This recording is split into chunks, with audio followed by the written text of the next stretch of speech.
Ayun mga boski, nandito tayo ngayon sa lugar ng boss ko. Ayan, punta natin siya, nag-aayos siya ng sasakyan ngayon.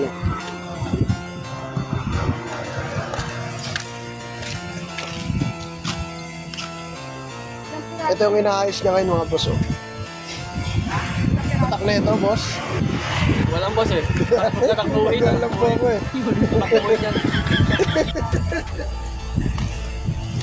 Nagtatama siya ngayon. Kakabit siya ng busina mga boss. Nasa yung strap eh. Ay mga discarding marino. Nice! Vlogger pa bigla oh. Bigla ka pa naging vlogger dyan ah. So tapos na tayo sa pagkakabit ng busina oh. Malinis pagkakawiring niya no. Ayun yung wiring doon, tipiyadaan sa harness. Ito yung busina oh. Yun yung Europa oh.